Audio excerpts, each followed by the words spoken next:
Hello દોસ્તો, એક્ઝામમાં ખૂબ સારા માર્ક લાવવા માટે આજે આપણે ભાગ 5ની અંદર જોશું. એ છે મક્કમતા, દ્રઢતા, એટલે કે પરસિવરન્સ, સ્ટેડફાસ્ટનેસ. ઘણી બધી વખત વિદ્યાર્થીઓ મારી પાસે આવે છે અને કહે છે કે સર, અમે ટાઈમ ટેબલ તો બનાવીએ છીએ, પણ આ ટાઈમ ટેબલ જે છે ને એ 1 યા 2 દિવસ યા મેક્સિમમ 3 દિવસ થાય ને પછી આ ટાઈમ ટેબલ ઉપર અમલ નથી થતો. અથવા તો જે છે એ અમે થોડી મહેનત કરીએ છીએ, 2-4 દિવસ વર્ક થાય છે, પછી બધું અટકી જાય છે. બીજા શબ્દોમાં કહું તો સોડા બોટલના જોશની જેમ થોડો સમય જે છે એ જોશ રહે અને ફરી પાછો જે છે એ હતું ત્યાં ને ત્યાં. તો એનું સોલ્યુશન જે છે એ છે પરસિવરન્સ, દ્રઢતા.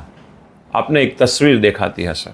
આ તસવીરમાં શું લાગે છે? જે ભાઈ બેઠા છે બહાર એ શું ઇન્સ્પેક્ટર યા ઓબ્ઝર્વર છે ક્લાસના? નહીં.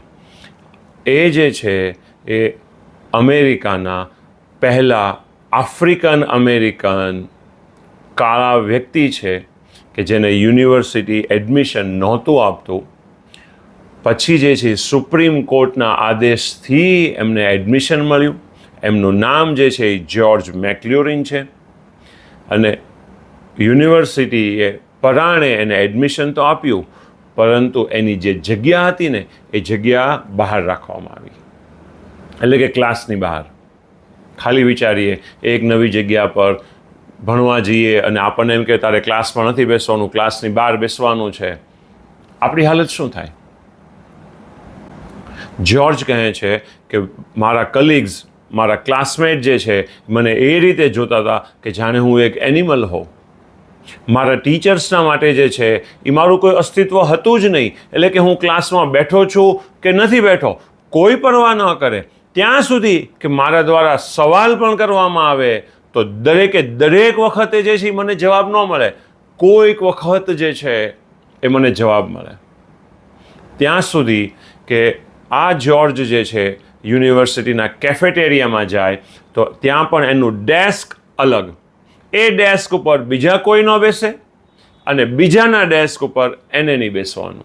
એટલે કે કેફેટેરિયામાં પણ એની જગ્યા જે છે એ એક પર્ટિક્યુલર અને સીમિત.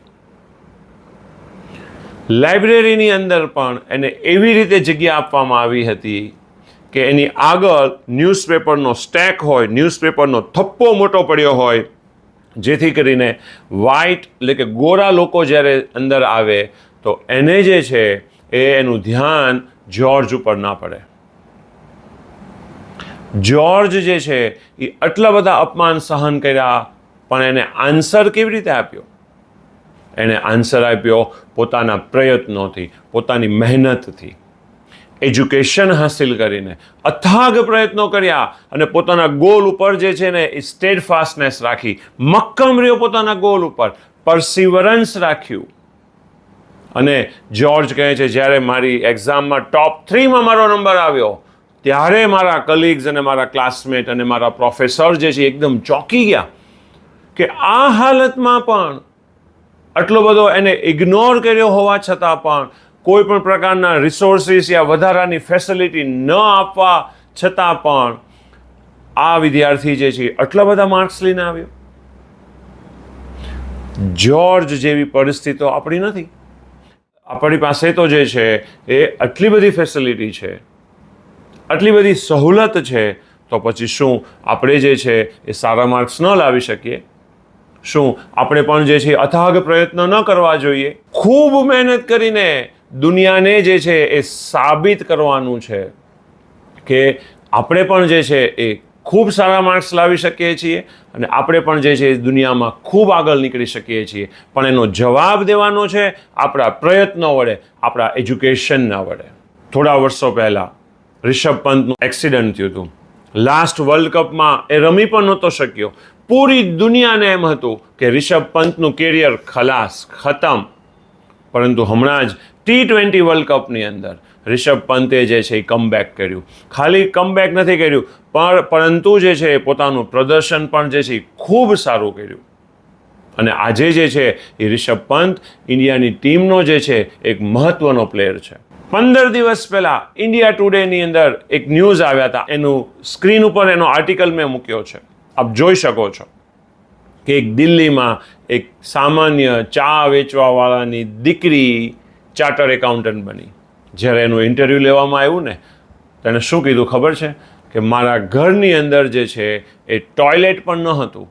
અમારે જે છે એ બહાર પબ્લિકલી કે જે મ્યુનિસિપાલિટીએ જે બનાવ્યું છે બહાર, ત્યાં જવું પડતું હતું, એટલે કે પબ્લિક ટોયલેટમાં લાઇનમાં ઊભું રહેવું પડતું, અને પછી જે છે એ જવાનો વારો આવતો.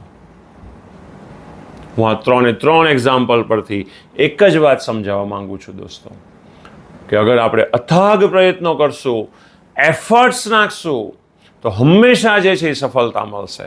અને એના માટે જે છે એ પ્રયત્નોની સાથે મક્કમ હોવું ખૂબ જરૂરી છે. અમને અમારા ટીચર કહેતા કે દ્રઢતા અને મક્કમતા એ સફળતાની શરૂઆત છે. એટલે કે અગર ઇન્સાનને સક્સેસ જોઈએ છે તો એ પોતાની લાઈફમાં દ્રઢ બને, મક્કમ બને અને સતત જે છે એ પોતાની એફર્ટ્સ જે છે એ નાખે.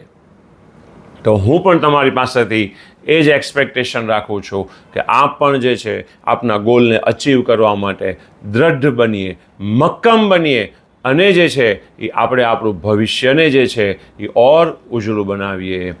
Thank you very much.